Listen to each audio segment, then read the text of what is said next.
Une saison de Noël, ça se prépare évidemment longtemps à l'avance.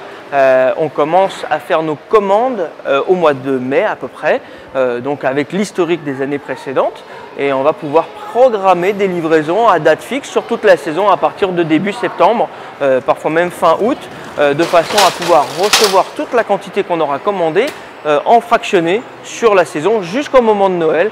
Alors à savoir qu'en plus la livraison des produits de Noël s'arrête une quinzaine de jours avant. Donc il faut qu'on soit vraiment prêt jusqu'à la dernière minute à pouvoir avoir les produits en stock pour les parents. La mise en place de Noël, c'est d'abord le recrutement.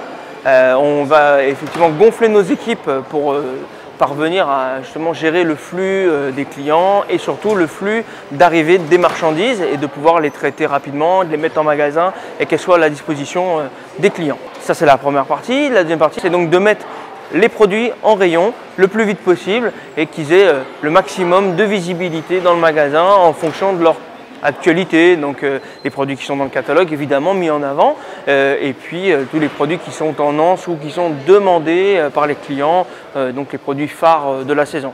Le magasin en configuration Noël, donc à partir du moment où on entame la saison, c'est-à-dire début novembre, on va augmenter nos rayonnages, on va faire en sorte que nos rayonnages accueillent plus de produits.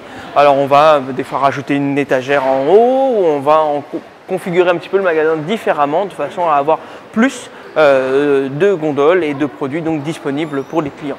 Il y a une partie high-tech dans les produits tendance, elle va être plutôt orientée tablette. Appareils photo, haute définition, des caméras qu'on va pouvoir embarquer qui vont ressembler à celles des adultes, beaucoup. Et puis la deuxième partie, ça va être des produits assez classiques, on va dire, ou des produits qu'on a déjà vus les années auparavant, mais qui reviennent avec des nouvelles innovations comme le Furby, voilà, qui est une nouvelle génération, la troisième génération voilà, cette année. Il est entièrement électronique, on peut le contrôler depuis son téléphone. Enfin, voilà, il y a des produits qui vont performer cette année. On choisit un objet.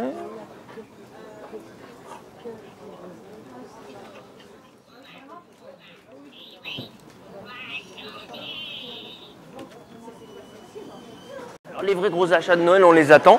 On espère qu'ils vont arriver très très vite. Cette année, ils sont un petit peu en retard. Et la fin novembre est là, les payes vont tomber. Donc tout ça fait que fin novembre, normalement, on va voir le début des ventes arriver. Aujourd'hui, la crise, elle touche pas spécialement les enfants. Je pense que les parents vont faire des sacrifices pour eux-mêmes et conserver l'avantage pour leurs enfants et qu'ils aient un Noël quand même qui soit magique. Mais que malgré tout, c'est vrai qu'on sent qu'il y a un petit retard sur le début des achats. On constate même sur nos ventes internet que pour l'instant, c'est pas encore spécialement vraiment démarré, même si ce début de semaine marque quand même, on sent un léger départ qui annonce une belle saison.